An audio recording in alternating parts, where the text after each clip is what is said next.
Welcome to the REI Foundation podcast, where we cover all the steps and strategies to make your real estate dreams a reality. Now your hosts, Jason and Peely. Hi, everyone, and welcome again to the Real Estate Investing Foundation with Jason and Peely. This is awesome Multifamily Monday. Today is Monday, everybody, and we're talking about knowing who your buyer is on the back end. And a lot of time is focused on finding the property, getting the property, sourcing the property, managing the property. So much to think about. But if you're pitching a 5 or 7 or 3-year hold to your investors, have you thought about, well, who are you going to be selling this to on the back end? And this all spawns. We had a nice lunch with Ben Leibovich last week, and he was talking just about this. So we wanted to talk a little bit deeper on this subject. And if you are buying a 10 unit or a 20 unit or a 50 unit or a 300 unit, typically you're going to have a different kind of buyer on the back end. Mm-hmm. So it just really depends on what your long-term play is. I mean, you might want to keep it for forever. But if you're not, and you're going to go and take care of the property in 3 to 5 to 7 to 10 years, think about this. Think about who your end buyer is going to be in that time. And even if you are planning on keeping it forever, there's always times that come up that you're going to need capital or something's going to change in the life structure of the hold that you would need to divest that property. And having that buyer in mind is going to make it a lot easier.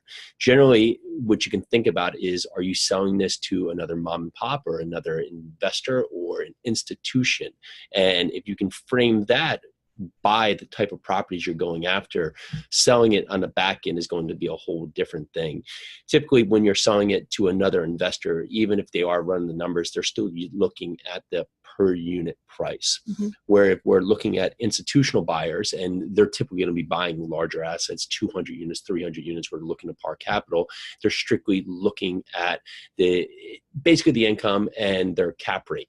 So if you are now improving the property and you're going off cap rate, that's going to be one type of customer, generally with deeper pockets, generally not looking for so much edge and may just be looking to park capital.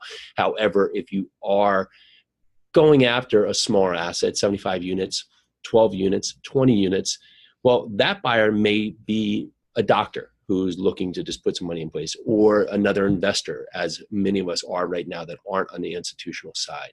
And knowing that, you have to think about how they're thinking from the mindset. When we're going at it here too, we're looking at the same thing. We're looking at where we can get it at, what we can improve the property at, what we can make in the property, but we're still looking at a per unit basis. And that per unit basis is not going to say it's not important to the institutional buyer, but that might not be their prime focus.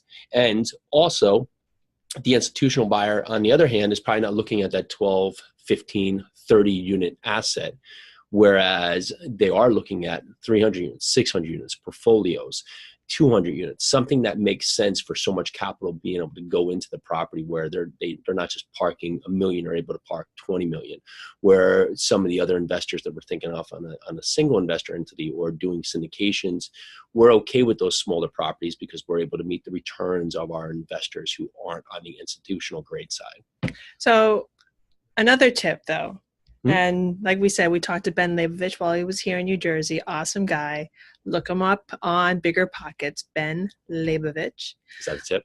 That's a tip. You should look up Ben. He's a great guy to get in contact with, to connect with. But the tip is, you find out one of these bigger investors are in your neighborhood, or even any investors in your neighborhood, and they're having classes, and maybe you can't make the classes.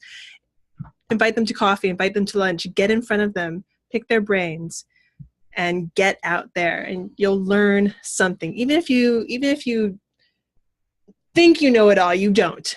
And one last thing on the buying selling side, if you are selling to institutional investors, you're probably wanting to focus on a more higher profile, more diverse market. And that said, if we're talking Chicago or submarkets, we're talking some of the metro cities, you're probably not selling to an institutional investor, at least in this time frame, if you're in, a 12,000 population township in Ohio or Kansas. All great information. So go out there, use this information, get going, take action. Happy Monday. Happy Monday. This is the Real Estate Investing Foundation with Jason Peely. Again, happy Monday. Get out there, folks. Thanks for tuning into the REI Foundation podcast. Check back next time for more awesome tips and strategies to launch your new you in real estate.